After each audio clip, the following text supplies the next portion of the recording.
نحمدہ ونصلی علی رسولہ الکریم، اما بعد۔ سرفروشی کی تمنا اب ہمارے دل میں ہے، دیکھنا ہے زور کتنا بازوئے قاتل میں ہے۔ میرے محترم اساتذہ کرام، معزز مہمانان گرامی، عزیز طلباء اور میرے پیارے وطن کے باشندوں، السلام علیکم ورحمۃ اللہ وبرکاتہ۔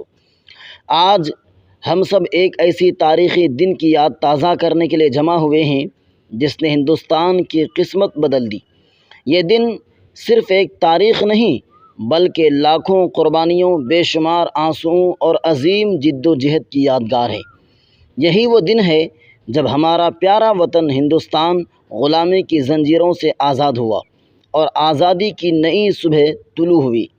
15 اگست صرف جشن منانے کا دن نہیں بلکہ اپنے دلوں میں یہ عہد تازہ کرنے کا دن ہے کہ ہم اپنے وطن کی ترقی، امن، بھائی چارے اور خوشحالی کے لیے اپنی ذمہ داری پوری کریں گے۔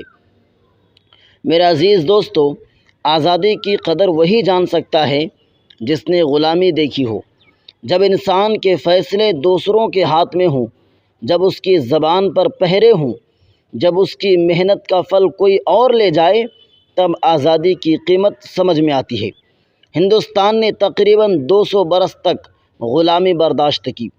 اس دوران لاکھوں لوگوں نے اپنی جانیں قربان کی، ہزاروں خاندان اجڑ گئے، بے شمار لوگوں نے جیلیں کاٹیں، لیکن آزادی کا چراغ بجھنے نہ دیا۔ یہ آزادی کسی ایک فرد یا ایک قوم کی کوشش سے حاصل نہیں ہوئی بلکہ ہر مذہب، ہر زبان، ہر علاقے کے لوگوں نے مل کر اس خواب کو حقیقت بنایا۔ ہمارے بزرگوں نے یہ سبق دیا کہ وطن سے محبت انسان کی فطری صفت ہے۔ اپنے ملک کی ترقی، اس کے امن اور اس کی عزت کے لیے محنت کرنا ایک عظیم اخلاقی ذمہ داری ہے۔ آج جب ہم آزادی کا جشن مناتے ہیں تو ہمیں یہ بھی سوچنا چاہیے کہ ہم اپنے ملک کے لیے کیا کر رہے ہیں۔ کیا ہم ایمانداری سے اپنی ذمہ داری ادا کرتے ہیں؟ کیا ہم قانون کا احترام کرتے ہیں؟ کیا ہم اپنے ماحول کو صاف رکھتے ہیں؟ کیا ہم تعلیم حاصل کر کے ملک کی خدمت کا جذبہ رکھتے ہیں؟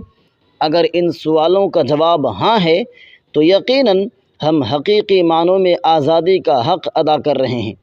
میرے پیارے نوجوانوں، کسی بھی ملک کا مستقبل اس کے نوجوان ہوتے ہیں۔ اگر نوجوان تعلیم یافتہ، با کردار، محنتی اور دیانتدار ہوں تو کوئی طاقت اس ملک کو ترقی سے نہیں روک سکتی۔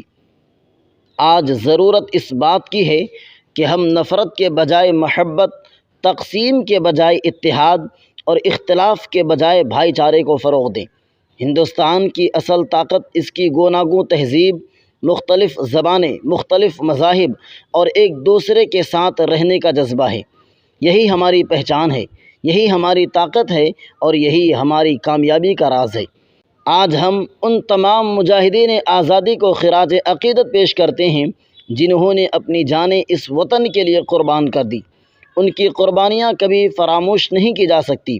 اللہ تعالی ہمیں اپنے وطن سے محبت کرنے، امن قائم رکھنے، علم حاصل کرنے اور انسانیت کی خدمت کرنے کی توفیق عطا فرمائے۔ آمین۔